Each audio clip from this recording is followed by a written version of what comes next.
everybody. Welcome to another episode of Jump Ball. I am your host, AJ, and I have a win. I got a win last week. You guys all watched it happen. Yes, you watched the collapse. Yeah, I forgot about that. One of the participants. You already forgot about I forgot about that you actually had a win. That kind of He's repressing it. Yeah. Yeah. So the one going through the first stage, denial, is Brock. We're both tied 1-2, right? Should be. Got 1 win, 2 losses. All right. And then Adam, Mr. 2-1. I think he's undefeated. Yeah, I think I'm undefeated, man. He hasn't lost. 2-0 or 3-0? Yeah. I'm the one that does the I records. should keep better track. I do the record. I think I do a pretty decent job of keeping track wait, of the hold on. record. No, I said I should be doing it better. No, absolutely. I completely agree with that statement.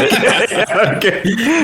I just show up and I go, well, I'm losing, so I don't care what the records are. But now, I'm pretty sure I'm undefeated. Okay. Yeah, he's 2-0. But I do have an announcement, though. So one of our listeners, dedicated listeners, my buddy Bryce from college, went back through all the seasons and calculated me and Adam's totals since, we've been on here since day one. And myself, Brock, I am 23-16 all time on the pod. So I'm positive record. And Adam is 21-18-1 all time on the record. So shout out to Bryce for doing that for us. AJ, you're 0-5 plus 1 and 2. So you can do the math at home on that one. Yeah. Hey, I'll crawl back. But yeah, shout out to Bryce to get that mouse pad. It should be coming in the mail. Who's buying him a mouse pad? Am I buying him a mouse? Who has to buy him a mouse pad? I mean, is your Redbubble I think we all link? Do you get a discount? Let's all get him. No, I don't get a discount. You gotta work on that discount code. Well, maybe he could figure out his own discount. He'll figure it out. But anyways, yeah, that was amazing. I'm surprised someone actually was able to do it. So shout out Bryce. And speaking of the standings, we're keeping with that. I've had an idea for an episode since I got on, but I was like, I need to store it until I'm ready. Until I'm locked in, I'm in the groove of the podcast. Then it turned into just, as soon as I have a win, I'll do it. So it's been in the works for a while. So Brock and Adam, we're about to get into another episode of Jump Ball, Rip City Edition.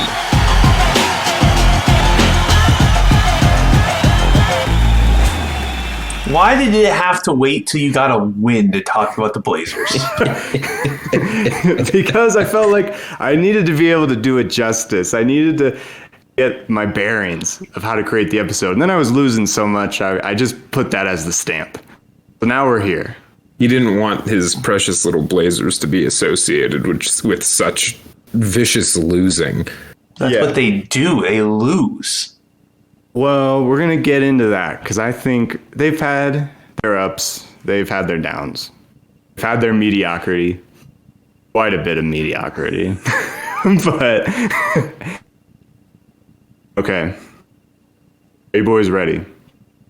We're going to do kind of the Kings format I did. We're going to be kind of going through the decades. It's a bit decade, bit player based. Then we'll just go right into a final round. All right, let's do it. Question 1. Starting off with a multiple choice here. In 1970, the NBA expanded to Buffalo, Cleveland, and Portland. The team revealed its new name during halftime at a Sonics game, the Portland Trailblazers. I need you guys to identify what that name refers to. Is it A, Lewis and Clark ended their expedition close to present-day Portland? B, the railway builders in Oregon who went through both forests and mountains? C, it refers to the ruggedness of the Northwest and explorers making paths through forests. A little bit similar. Or D, all of the above.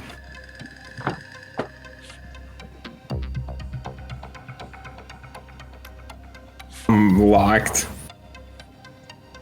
I'm also locked in. All right, we're gonna start with the undefeated man. So Adam, what you got? When you get in all of the above, I think you got to take it. It all makes sense, I suppose. So, and some of them are kind of similar, like, you know, ruggedness of the wilderness explorers, the railway builders going through the wilderness. It all seems all kind of connected. So I went all of the above. Yeah, Brock. Before you started reading the options, I was like, if there's an option for like the Oregon Trail, like the video game, I think I have to lock in with that. I really thought they'd be playing off that, but apparently not. So, yeah, I'm with Adam on this. I mean, you get in all the above, you got to take it. If it's not B for Brock, it's D for all the above. That's a good rule. That's a good rule of thumb. Yeah, so we'll get into the answer here. I wrote a little bit out of the scenario. So the franchise, when they first got created in 1970, they held a contest for the public just to write in name suggestions. They were just going to go with what the community wanted. They had 10,000 entries, and the leaders were names such as Pioneers or the Doug Firs. That's a tree. But Pioneer was already taken by a college. Doug Firs is just kind of a bad name. So out of the 10,000 write-ins, 72 voted for the Trailblazers. And that's what they went with. So the internet has kind of a hard time pinning down exactly which one it means. So the answer is all of the above. Those are the three that I kept finding repeatedly. So both of you guys got a point there, but I just thought it was so funny. I was like, holy shit. They had 10,000 entries for a professional basketball team, and then 72 votes decided it. Just 72. Just Like it was 72 overall votes for the name, or 72 more than a different name. There was reportedly 72 write-ins for Trailblazers, and the owner liked that one. The most by far was Pioneer, but actually Lewis. But like, why couldn't they Portland. go with Pioneer? Like, there has to be colleges named the Eagles. There's a professional team called the Eagles, or the Ravens. I don't know. Maybe back then they didn't want to overlap just within the city. They were worried about I don't know. Yeah. Whatever. It's the It's Blazers. about ruggedness of the Northwest, making paths through forests, mountains, Lewis and Clark running around. That's the key. All right, so both on the board with 1 point. As now we get into the 70s as a basketball team. This is going to be fill in the blank. The 70s at the start were all about being awful. They were one of the worst in the league for the first 4 years. You know, they just got created. But in 1974, they drafted Bill Walton, who by already the third year brought success to the team. They won a championship in 1977. He'd follow that season up with an MVP, averaging 19 points, 13 boards, 5 assists, and 3 blocks. That's not part of the question. I just wanted to point out, I feel like Bill Walton, he doesn't get talked about a lot, but I started looking at his stats and I was like, damn. He was really, really good for a really short time. Yes, as he was. So, who was his right-hand man during those years? Who was the second in command in the Walton era of the Blazers? And then a little background for the guy. In 1976, the NBA-ABA merger happened and Portland drafted him. He also finished 6th in MVP voting the year Walton won. I'm locked. Adam's locked. I'll lock in.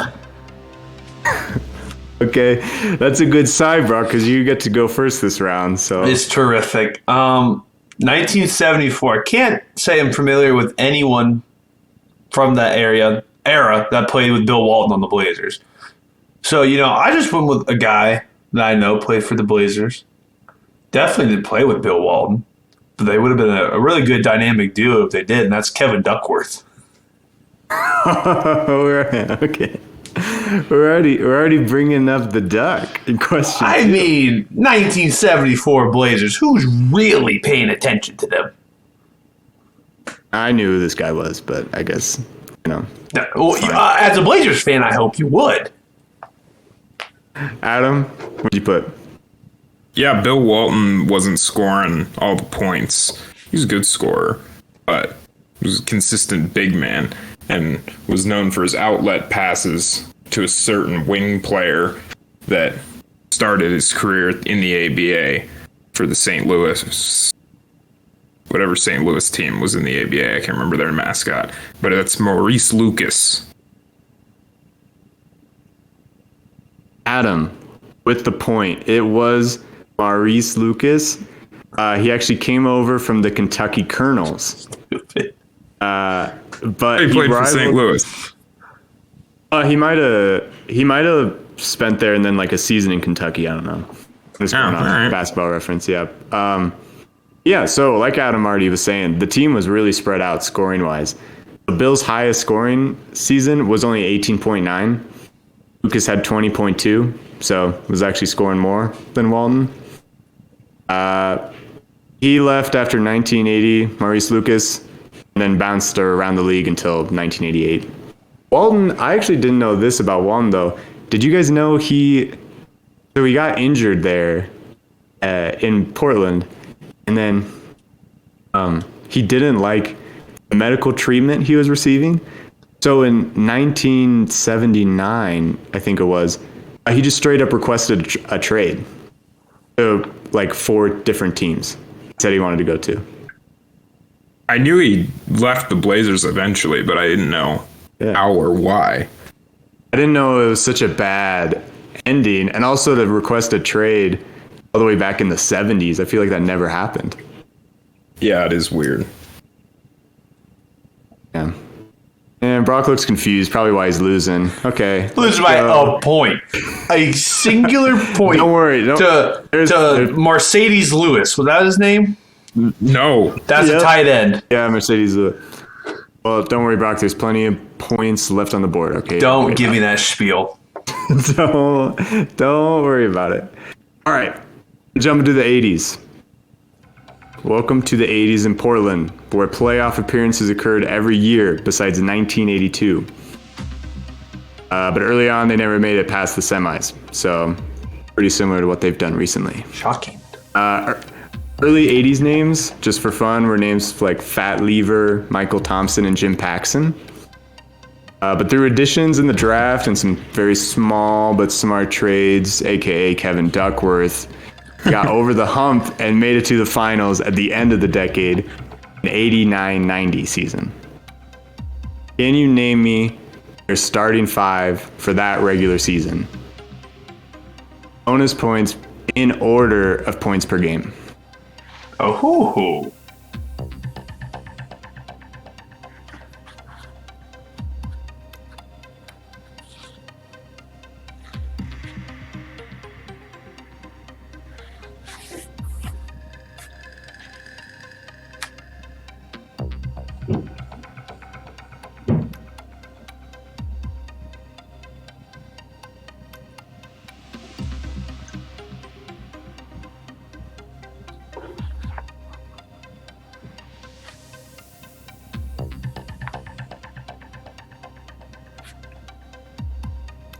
Adam, are you locked? I am. You're locked? Okay. All right.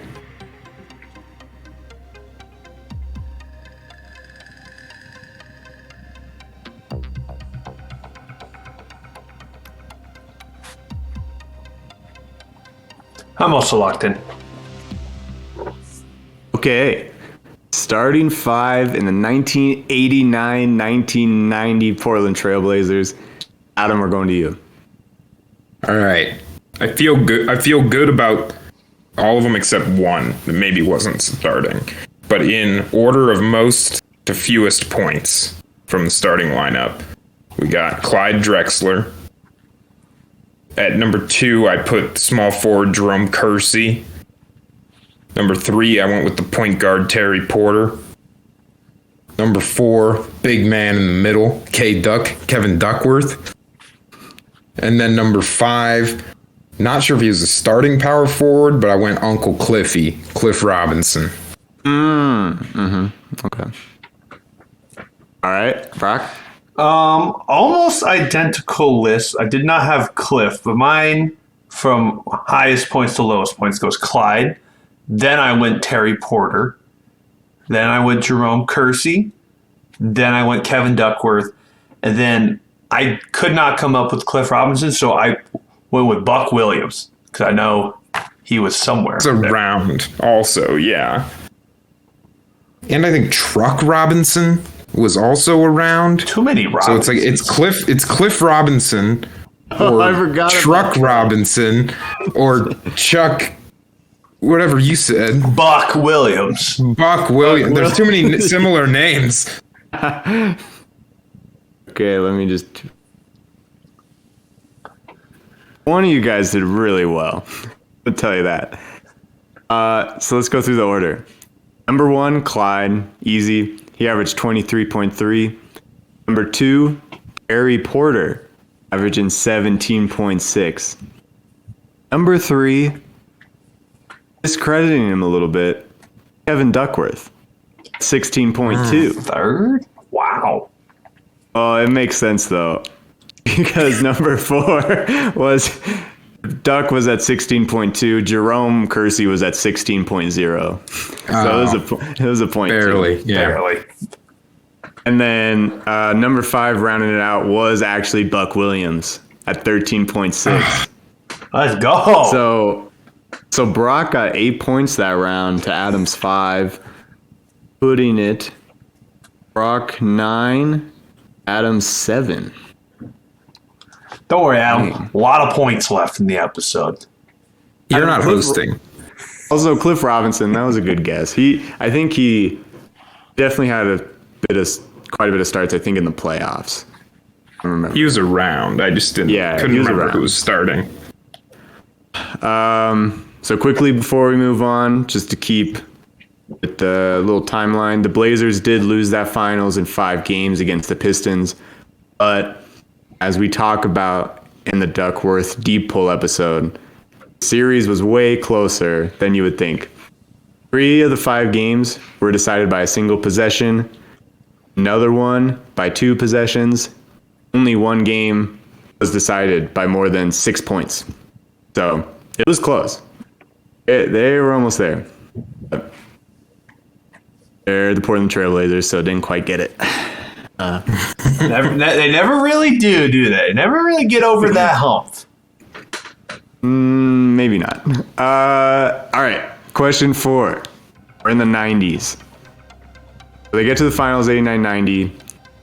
And then they kind of have a reoccurring theme of Blazer mania in the decade. They're frequently in that kind of top bracket for the regular season. But as Brock just referenced, they can't get past that hump. They keep running in to the eventual champion. Whether it's in the finals, they run into a dynasty, or it's in the Western Conference Finals and they run into the champion, future champion. So, fill in the blank.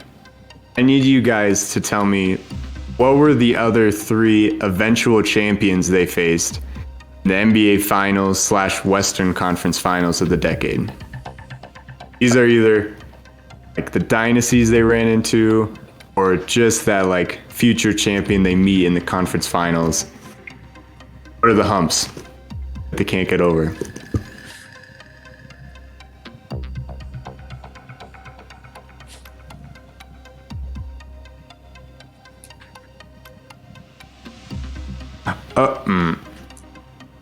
Okay, as the game master, I have to be fair. This is the final one is bridging the decade. So I'm just going to have to give you the year because that's not going to be fair. It's a regular season 99, but the playoffs are technically in the 2000s. So I'll give you that one. So I'm not cheating. Adam, we didn't hear you. What? I'm locked. Oh, there you go. I'm also locked in. Okay. I think we're going to start with Brock.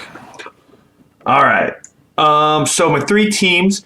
I already had this. This is my first one written down because I was thinking late '90s anyway with the Kobe three-peat. So it has to be the Lakers, right? Lakers has got to be one of them. Then I went with the Spurs with David Robinson, Tim Duncan, but they've ran into them a few times. And the last one I went with was the Suns. It was Charles Barkley when they went to the finals in, was it 92, 93 when they played Jordan. So I went with the Phoenix Suns for my last one. Okay. All right, Adam. The way I understood the question was that all of these teams are going to be champions, and thus the Charles Barkley pick would be kind of silly. As we know, he ain't got rings, Ernie.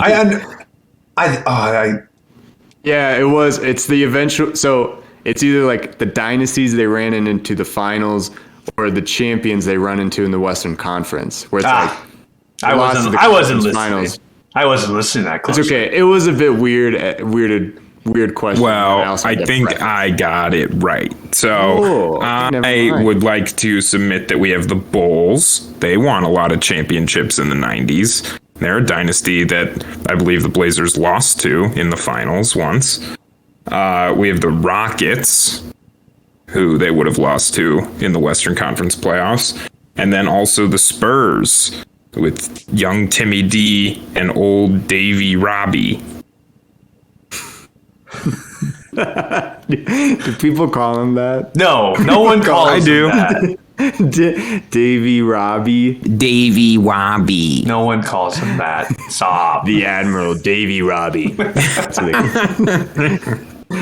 All right. So Brock misunderstood the question. Adam understood the question completely, and both tied.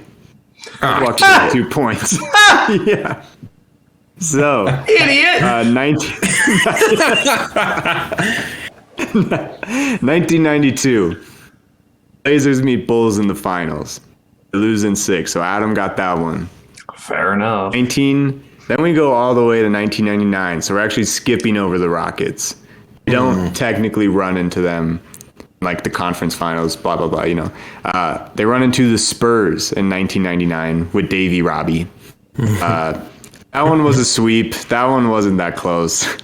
And then 1999-2000, they run into Kobe, Shaq, and the Lakers. It's the first of the three-peat where, fun fact, Western Conference Finals Game 7 against Kobe and Shaq.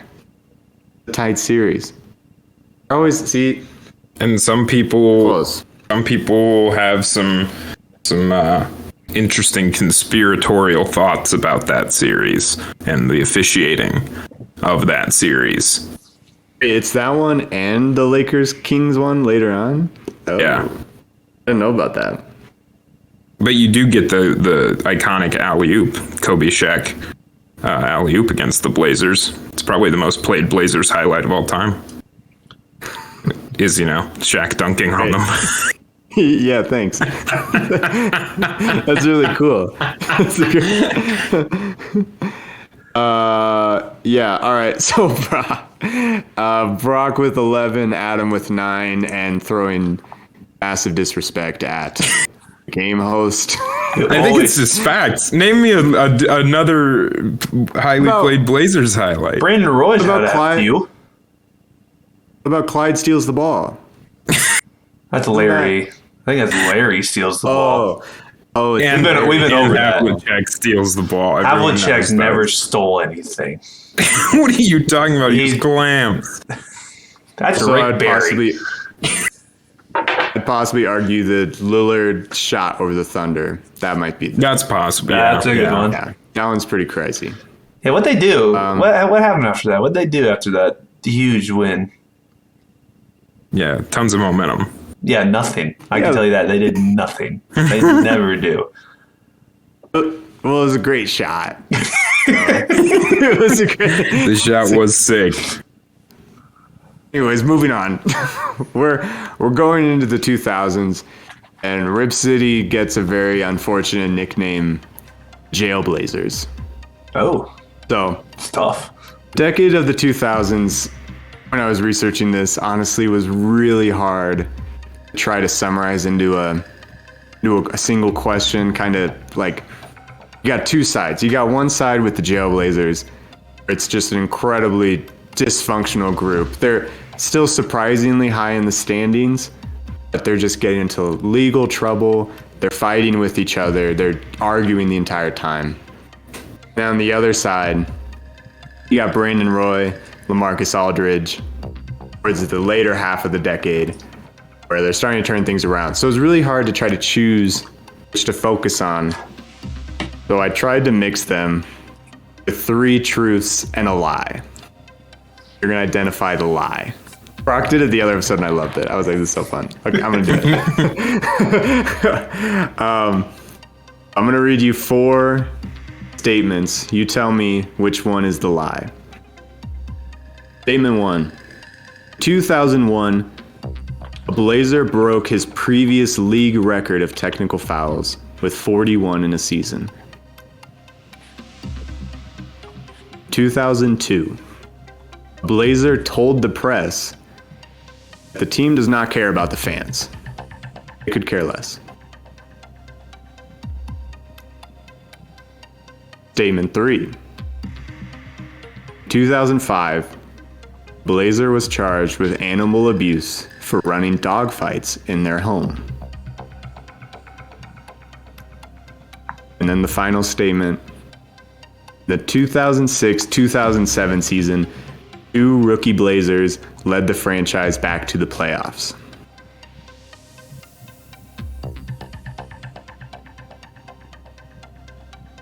Okay, I'm locked in.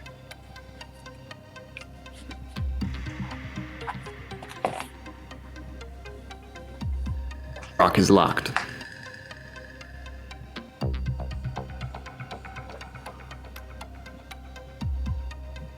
I'm locked. Okay. Let's start. I think we're starting with Adam now. Yeah. All right. A couple of them I crossed out. The technical foul record, pretty sure that's Rasheed Wallace. He broke that own record a couple times. So that felt true. Don't know what year, but it seemed true. The animal abuse thing, unfortunately, I'm pretty sure is true. I can't remember it was Woods, Quentin Woods, or something like that. He did dogfighting. That was bad. So then the other 2, I was like 2006, 2007, 2 rookies. And I was thinking it's probably Brandon Roy and LaMarcus Aldridge. But I thought maybe you were going to be tricky. And like maybe one of them was technically not a rookie, like it was a second year or something. But I felt like you weren't going to be that tricky. So then the other option was 2002. Someone told the press that the team doesn't care about the fans, and that I chose that as the lie. Okay. All right. Rock. I just threw over my notebook where I had my answer. Well, see, here's my deal. I feel like if someone got charged with running dogfights in their house in the NBA, I would know about that. And when he read that, I said, I have no recollection of that whatsoever. Like, the only huge dogfighting scandal was the Michael Vick one, which obviously everyone remembers. But now, after I locked in with that, I'm like, there's no way AJ would make that up. That's not an AJ thing to make up. That's a pretty fucked up thing to make up. I know, and I don't think he made it up. So now, yeah, you're probably... Locked in. Yeah, I locked in with the animal. You locked in. Brock's team animal abuse. Wow. I am not. You lied. You thought I lied about a Trailblazer committing animal abuse. That is Yeah, the truth. That is the truth. that's awful. It's a sad truth. That's the first truth I came up I picked out because I was like, that's so extreme. I have to talk about it. Let's go through them. Adam said they don't care about the fans is a lie. Brock went Dogs, but we know Brock's wrong. I already said that. Already wrong. I'm gonna hold back on that. All right. 2001, a Blazer broke previously league record of technical fouls with 41 in a season. That was true. It was Rasheed Wallace. He broke his own record, like Adam alluded to. And he still holds it to this day. Some highlights included were he threatened a ref so severely, like he got technical foul, but then he also got suspended for 7 games. Wow. I don't know what he said. And the other one, he threw a towel at Arvydas Sabonis during a playoff game. And then after that season, Arvydas Sabonis retired. He was done. He's done with the Trailblazers. This is what he threw.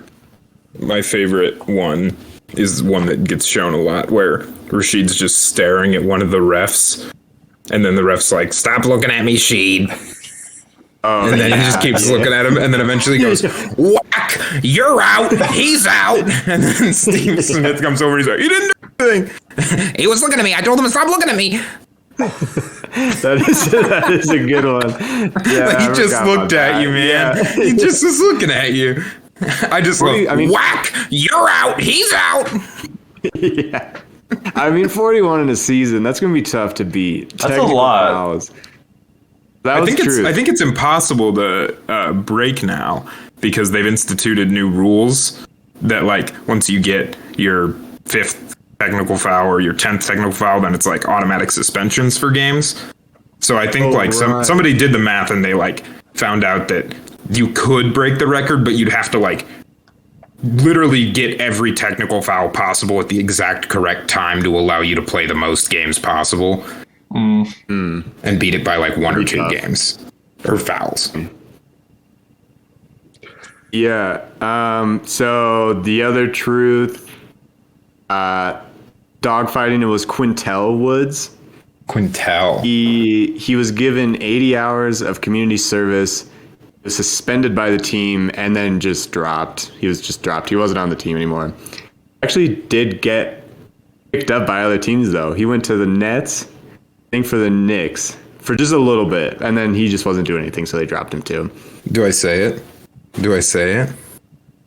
He got picked up because he's...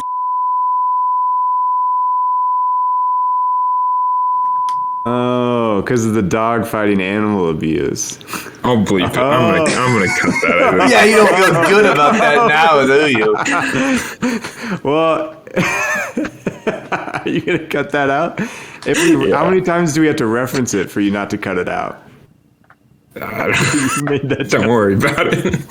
Okay. So we're down to that. A Blazer told them they don't care about the fans. Then 2 rookie Blazers led them to the playoffs. The lie was the 06-07 season, 2 rookie Blazers led the franchise to the playoffs. It was true that it was Bonzi Wells. Oh, Bonzi Wells, Notre Dame legend. The Bucks picked him up a few years ago. My God, you sound like Justin. I know. Oh, God, you sound like Justin. Dude, Bonzi Wells was a bucket.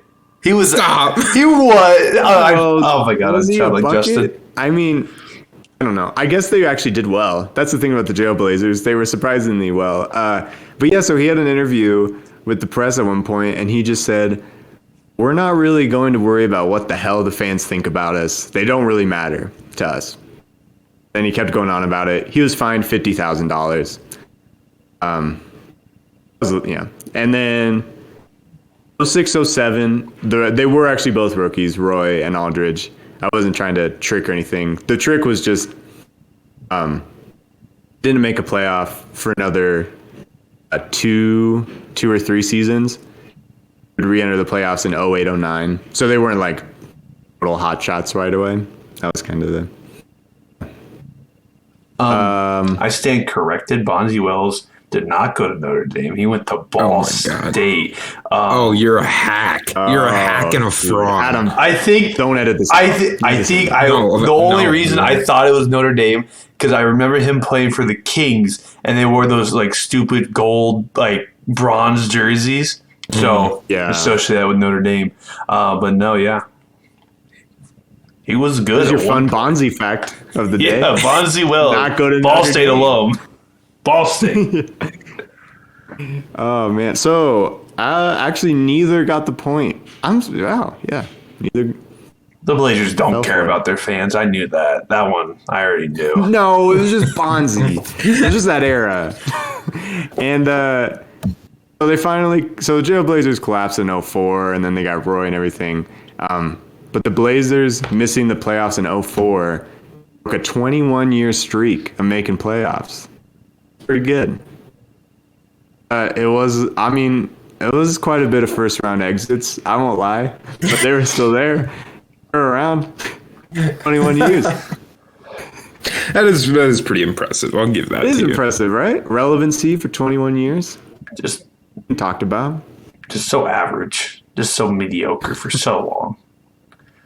I mean, I can't right, talk. well, I'm a Timberwolves fan, so we haven't done anything ever. So Yeah, you're Yeah, worse I mean, than that's mediocre worse. most of the time, yeah. we're actually the losingest franchise in sports history. So That's awesome. Well, bright side though, Brock, you're still winning the trivia game right now. Up 11-9, but I'll so take you're up that. 2 points. You go into question 6 and the 2010s. There's this brief blip of the Brandon Roy, LaMarcus Aldridge, and good old Greg Oden era. It just was pretty much injuries, as I'm sure everybody knows. They made multiple playoffs, but first round exits, injuries. 2011, Roy announces retirement due to chronic knee problems. 2011, Oden was diagnosed with another crippling knee injury. In 2011, Marcus Aldridge undergoes heart surgery. It's a really tough start to the decade. Really tough. 2011 wiped them. bad year. Oh, a bad year. They started just rotating players and changing coaches again after this era just kind of fell apart. So, I already did a lineup one. Oh, there's multiple choice. Who was the coach fired in 2012? At the time, it was actually the third most winningest coach in franchise history. Was it A, Maurice Cheeks? B, Nate McMillan? C, F. Van Gundy? D, Rick Adelman? Was fired in 2012 after the Roy Aldridge Oden era. Is the third most wins as a coach in the franchise. I'm locked.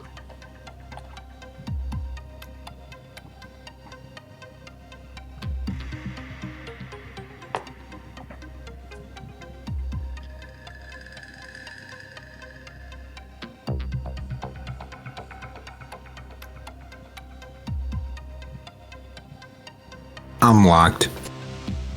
Ooh, Adam, you had to think about that a little bit. A little bit of a Yeah, thinker. I don't know it. All right, let's jump over to Brock then first. Let's see what he got. All right. So the man that I went with is a man who's been, in my opinion, unrightfully fired from 2 jobs now, and that's Nate McMillan.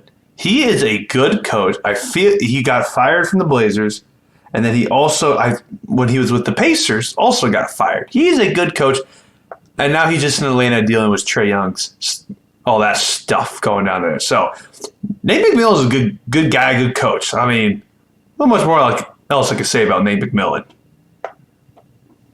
Yeah, the Trae Young stuff. Yeah, I'd get rid of him. Fuck it, restart. He's a tough superstar. Yep. Saying this for years. Yep. Adam, did you come up with a good guy Nate McMillan? I did actually. I did go with McMillan. For some different reasons. I'm not good with coaches. Mo Cheeks, I think, was around during or adjacent to the Trailblazers era. That's really all I knew. Van Gundy, I just don't like him very much, so I crossed him out. And then McMillan and Rick Adelman. I don't think I could pick Rick Adelman out of a lineup. I don't think I could tell you what he looks like. I don't think I could tell you who he is. He's a much older coach, I want to feel like. You don't know who he is, or you couldn't identify him? Yes. But, okay. I guess I don't know if I could identify him, but I definitely know who he is. I've heard the name, but I don't know what he did. So Well, then I just went with McMillan. Okay, I mean, let's just get in. Let's start knocking out some of the answers. Adam, I'm surprised you don't know Rick Adelman because you edited the entire Kevin Duckworth podcast, and that's who the coach was the entire time. Oh, yeah, okay. That's where I've heard that before, yeah. Yeah, so Rick Adelman was the coach during the Clyde era and Duckworth. Okay, he was right there the whole time. Yeah. Maurice Cheeks, he was the coach during like the prime Trailblazer years, so he's out too. Didn't think this through. I left Nate McMillan and Jeff Van Gundy. It's clearly Nate McMillan. Jeff Van Gundy was just a random throw out there because I actually think him and Mark Jackson commentating games is kind of hilarious because of how bad it is. It's like bad. They say such ridiculous things sometimes that I'm almost like, okay, now this is just silly, and I'm into it. Now they're just weird. That's just me. So both of you guys got Nate McMillan. Yeah, he was there for quite a while. I mean, he was there from basically the end of Trailblazers to 2012, and he's now fourth for most wins because of Terry Stotts. But I think he seems pretty good. Good guy, good coach. Nate McMillan. Yeah, not Jeff Van Gundy, apparently, says Adam, but whatever.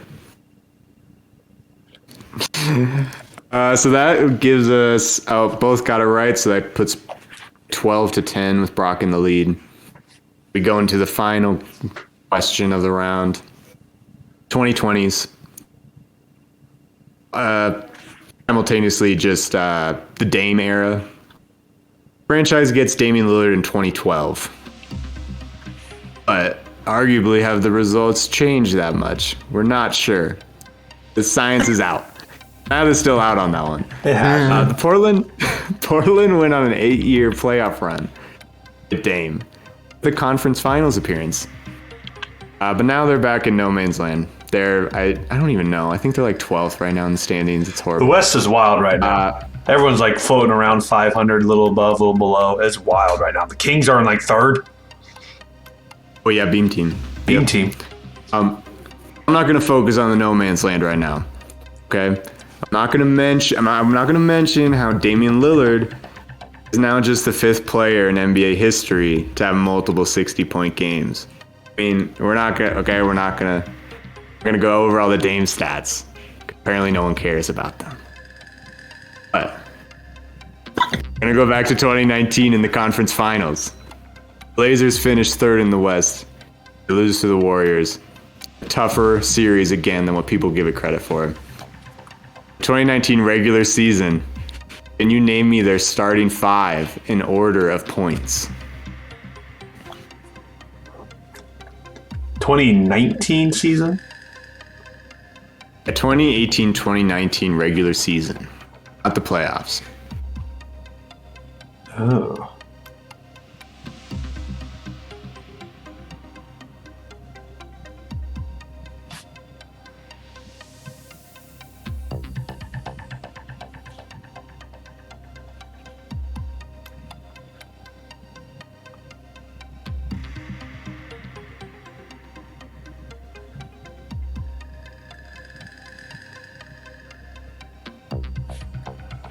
I'm locked in.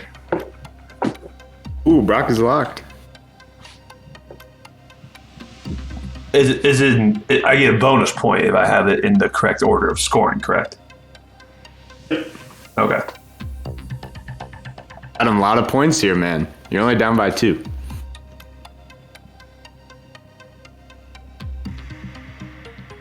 As Adam's doing this, I'm scrolling through Twitter, and apparently the Phoenix Suns offered Chris Paul, Jay Crowder, and picks for Kyrie Irving. Bad trade. I just don't like a trade with Kyrie. I mean, honestly. Yeah, for everyone listening, this is post Kyrie trade happened today. So like it's still like fresh in our mind. Yeah. I knew it was gonna have to be the Lakers or the Mavs. I was like, they're the only two teams to me that seem desperate enough to really go for it. I was gonna be more willing to bet the Lakers, but I guess Nets. I guess I get that they want more playable pieces right now along Durant. I'm locked. Ooh, Adam's locked. We're back to trivia. We're back to Trailblazer world. Who cares about Kyrie? All right, in 2019, the Blazers finished third and make it to the conference finals after a tough loss in the conference finals against the Warriors. It's always tough with this team. Quick aside, I remember this happening because I watched that entire series, and they had the lead for way longer than the Warriors held it. Like throughout every single game, but every game, Warriors came back and they just won by a little. Every single game. They had lead for most of the series. Anyways, no one cares. Okay, let's start with Brock.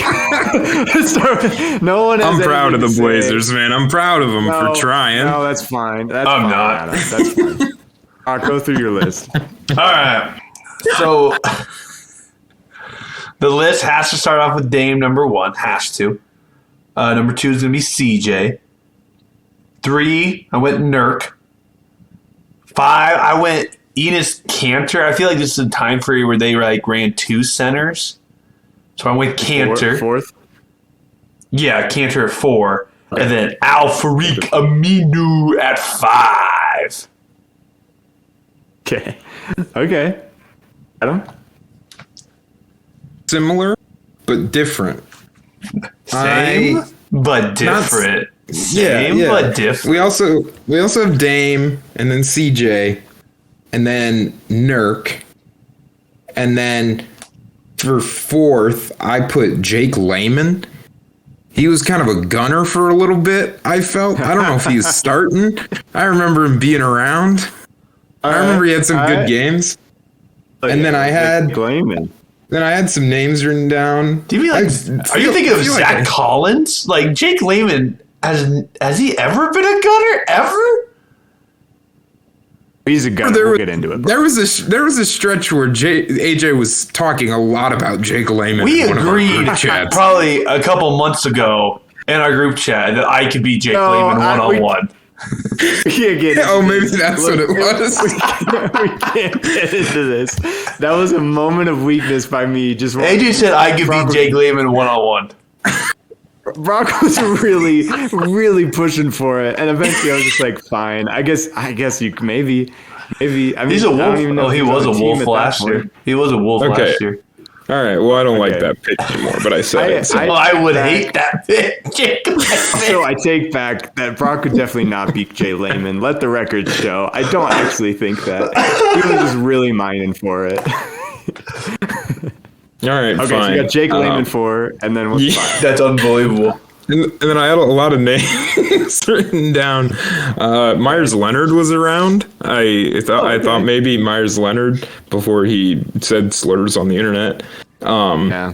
And then I had Caleb Swanigan written down.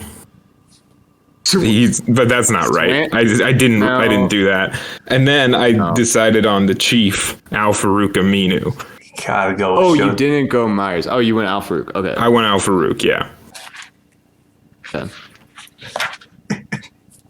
So we have a lot to talk about because I like these teams, man. This was kind of peak Trailblazer, and for me,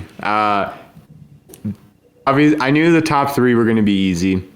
Dame was at 25.8, CJ's at 21, Nurkic is at 15.6, and then the 2 wings. That's the 2 wings forwards. That's where it's going to get interesting. Number 4 was Al-Farouq Aminu at 9.4 points. Number 5, their 5th starter had less than 9 points a game. Oh. It was not Myers Leonard. Was not Enes Kanter. Although in the playoffs, that series against the Warriors, they did both start. So Brock, you were kind of close. That's because Nurkic was out though. But anyway. Okay. The other name, Swanigan did not play, not start.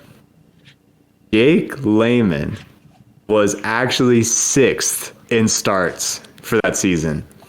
But Adam was real close with the Lehman poll. He was 6th in starts. He was so close. He was there. He was gunning. He was gunning, but the correct answer was Maurice Harkless at 7.7 points. Everyone forgets about Harkless because as soon as he left the Blazers, didn't really do much. He never. But he was a starter. Ever. He was a good defender. I mean, he wasn't a gunner like Lehman, but they want him off the bench, man. I can't. Oh, if it was Jake Lehman, I would have been an absolute nuisance. You were really close. When you said it, I was like, oh, shit. Because I remember seeing him and being surprised myself. Because I think he had 33 starts. Harkless had the other, whatever, like 39. Close. So you each got 7 points that round. You tied again. Good job. Brock is at 19 going into the final round. Adam is at 17. Now, do you have any, before we go in, do we have any, I don't know, feelings after learning about the Blazers? Before we go into this, any thoughts? I was completely right. I have been right on the Blazers every single year. They're a mediocre team. They're a mediocre franchise. Don't ever get excited for them because they'll just end up being mediocre every single year. So I was right. Thanks for solidifying that for me. I think making the playoffs is a little better than mediocre, and a 21-year streak of making the playoffs isn't impressive. I would argue making the playoffs is hard. What I would argue is more, once I constructed this, I was like, maybe they really run into the hump a lot in these playoff runs and years. For a small market team, I mean, that's pretty good. They're running into the Lakers, running into the Bulls, the Spurs, which I guess they're small market, but they had Stevie Robbie and Timmy D. So I think they actually did I think they're, doing pretty well. What they can. I mean, right now it's questionable, but whatever. Go around. It's very simple. 2 short answers. Number 1, what is the logo? What does it mean? I need you to tell me the meaning behind the design and also what they call the design. That's the first short answer. Second one, it's kind of a who, what, when, where, why, be however specific as you want. Tell me the story of how Rip City, the nickname Rip City. Gonna decide the game. I have to write an essay to decide this game. It's a format we haven't done yet. No, it's so. And I'm gonna make it's not really an essay. You don't have to write a lot, but I'm gonna make each question. I realized as soon as I read them, like a final round doesn't seem like a 1-point thing. So each question we're gonna do 3 points. It's like more of a final round, bigger stakes. Seem fair? The first one we can is workshop this on the spot. No, this is fine. I'm just making sure I have the questions right. What does the Trailblazers logos mean, and what do they call it? Yeah, just design. What is it? What is it? And then what does it mean? Yeah. And another one. Another one. All right. Bringing it back to basics. Probably one of the weirder logos in all of sports, I would say, because it's not really. And I feel like in our group chat, you have talked about this before. I actually have. When I learned about this, I couldn't believe it. So I remember sending it in the fantasy chat because I made a poll. I was like, is the logo good, bad, or meh? Most people said bad. I was like, I don't think it's bad, but whatever.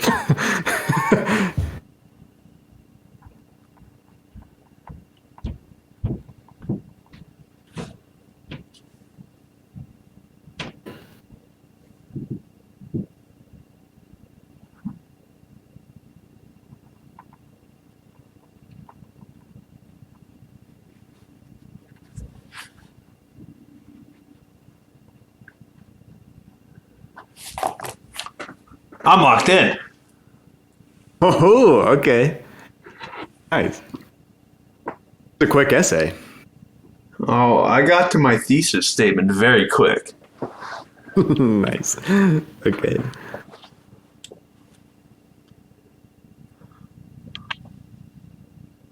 Okay, but now it comes out as Adam's doing this. This is via Shams on Twitter. What Brooklyn wanted from the Lakers was Austin Reeves, Max Christie, pick swaps, 2 first-round picks, and Russell Westbrook. The Lakers didn't want to do The that? Lakers didn't want to do that trade. I mean, how good is Austin Reeves really going to be? I don't know, but like, Then you get to dump Russ, you lose the picks, and I guess the swap. and you just go for it. Like you go for that's what like you don't know how much longer LeBron's going to be there. I feel like you just need to go for it. Right. Yeah. I can't believe they didn't go for that. I think I would have done it if I was the Lakers. So you're getting rid of I'm locked. Ooh, okay, we're back to Blazer world. No one cares about Kyrie. It's time for the Blazers. Let's go through the logo. Let's start with the man behind. Adam, what is the logo? What does it mean? Tell me the tale.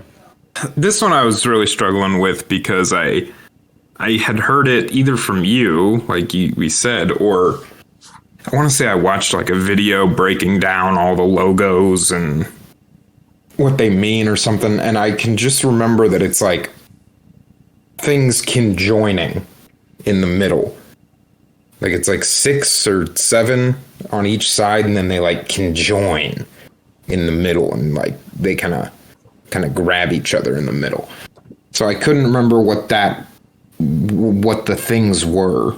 So I wrote down conjoining rivers / trees / railroads.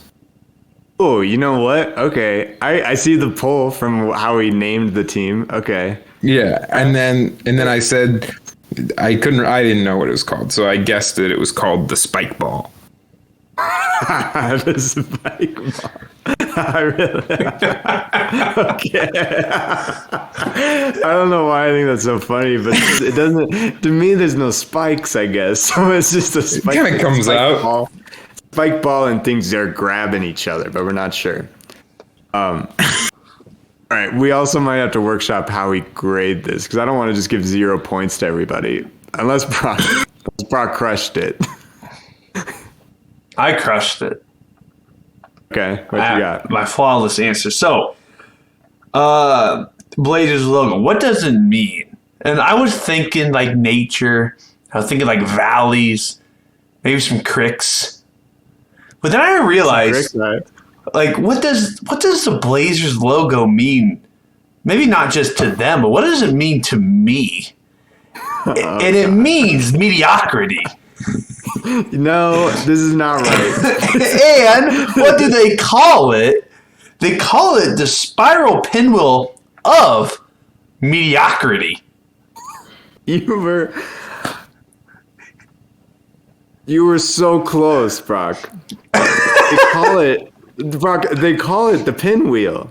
Oh, that should be a point. The word's in there. You put the spiraling pinwheel of mediocrity. I feel like oh God. Okay, let's go through it and then we'll figure out. Then we can figure out how to grade this. So, they call it the pinwheel, not the spike ball, not mediocrity. Okay, there's 5 lines on either side. You know what else is in teams of 5? Players on the court. No. So 5 players on offense and 5 players on defense are coming together to play the game of basketball. That's beautiful, don't you think? It's kind of really touching, right? It's kind of beautiful, don't you think? So the pinwheel is just people coming together, play the game of basketball. No spikes, and there's no mediocrity. So, also, this is a quick aside. The creator of the pinwheel was cousin to Harry Glickman, which was the founder and first GM. So I kind of think he just set up his cousin to design an NBA logo. I don't know that for sure, but explain why it's a bit weird. I don't know. I'm tempted to give Brock a point because he said pinwheel. I will not have an issue with it because I think it's funny that you will be awarding the correct logo name of the spiraling pinwheel of mediocrity for your team. So I will not be upset by giving him a point. Yes. Well, I don't know. See, but Adam, I think I have to set it up because I don't imagine the next question you guys, like neither of you guys are going to get the next question spot on. So I'm thinking I got to create leeway for the essays. What do you think? You got my answer isn't very detailed, but I'm pretty sure it's right. It's just not very detailed. Okay. I'm going to give him a point. Yes. Don't like everything around it, but I'm going to give him a point. Ha ha. I think that's just a decent way to start. This kind of format. All right. How did Rip City get the name Rip City? Let's actually start with Brock. All right. He got it. So my fake answer is because they always die in the playoffs. So that's my fake answer. Okay. But I feel like once again, this is one of the weirder nicknames in sports, in my opinion. Rip City. And they're the Portland Trailblazers. So I feel like I've been down this rabbit hole why they call them Rip City. I want to feel like it's from there's one of their announcers. Just I feel like he yelled it either when they beat a team or something like that. But I mean, that's all I got for why they call it Rip City. I feel like I've been down this rabbit hole before, but yeah. I mean, I appreciate that you came up with an actual answer, so thank you. I've always rocked with the other one. I was like, if I lose this, at least I'll die on my hill that these guys are mediocre. Great. All right, Adam. What do you think? Yeah, I think Brock's right. I think it was in the early years of the team, some announcer yelled it, and it didn't mean anything, but people liked it. I remember looking it up when we were doing the Kevin Duckworth deep pulls because they had the Rip City song. And so then I was curious and I looked it up and I'm pretty sure that's what it is. Okay.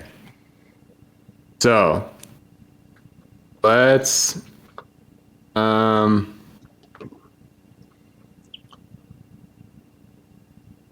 okay. All right. Let's go through the answer before I reveal point total. I think that seems fair. So the term was just stamped by an announcer. One game by Bill Shinoli. Game against the Lakers back in 1971. So Adam got that. Basically started right away. Super quick. At Rip City. It was before the creation of the three-point line and a very close game. Guard named Jim Barnett took a last-second, deep, long-distance shot that gave the Blazers a victory over the Lakers. But it seemed like he wasn't going to make it. It was a miracle he made it. So the announcer just yelled, "Rip City, baby." That was it. That's... God, that's so stupid. That was it. People liked it. Doesn't mean anything. He just said it. People liked it, man. Whatever. Okay. 2 years later, and it's still here. Rip City, baby. Here it is. So let me get to the points. As we're doing this type of final round, I'm realizing that it is kind of tough. I thought it'd be fun, but now I'm realizing it's kind of tough. So Brock got the announcer part right. Adam got the announcer, plus that it was very early on that people just liked it right away. It stuck. I said someone hit a tempted. jump shot. And then the announcer said it. All right. You did say jump shot. Okay, then I think. Okay. I said it didn't mean anything. See, okay, You put yourself in a pickle here. Doesn't matter because I'm getting points. Adam, the max that you get is 3. I win. I know, so that's why it's not like I'm deciding the game, which I'm glad about. Yeah, that's Maybe- fine. Yeah, you're right. Yeah, Oh man, I can't I'd be win. arguing right now if it was for the game. I know. So maybe this was a bad way to do it. I'm glad I tried it on the Trailblazer episode because I was saving it and now I've ruined it. I'm thinking Adam gets 3 points because he gave the timeline. Then I'd give Brock 2 points because he got the announcer plus I guess like the game mechanic. I think Adam would still technically win the round. Sure, I'll take it. So I don't know. But I win the game. We're trying it out. So Brock, I appreciate you taking a swing. I've thought about doing rounds like this before, but like you just said, you just gotta have like 3 points that you're looking for. You know, it's a yeah, tough I'd have thing to to make do. criteria and it'd come a whole thing, or just make it even worth more points. Make it worth 5, and then I don't know. Maybe there's some form. It's not as bad as the bookmaker, though, right, Adam? No, not nearly as bad as the So bookmaker. that was awesome. So Brock wins the Trailblazer episode 23-19. It was a close one, just like every Blazer series. Adam just couldn't get over that hump, though. Adam couldn't get over. Adam's the real Trailblazer. That sucks. I'm not a trailblazer. You know what I almost did? I almost made a question about the songs. Because Trailblazer, they made songs when they were really good. Fucking great songs, man. I listened to those songs a lot when I made the K-Duck Deep Pulls episode. They're good. They go kind of, Sure. they're kind of crazy. Rhapsody, man. And the Bill Walton one where it's like all country folk. Yeah, the old one is really fun. I've listened to that one a couple times.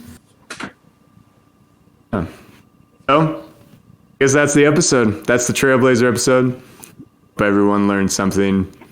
Tune in next week. We got one of them hosting. I'm not very good at keeping track of all this stuff. I'm the host. I'm just here for the game. You truly are. I'm the host next week. I'm not just here for the game. I run the TikTok. Check out the TikToks if you like those. Anyways, yeah, check out our YouTube, our TikTok, Redbubble. We will see you guys all next week.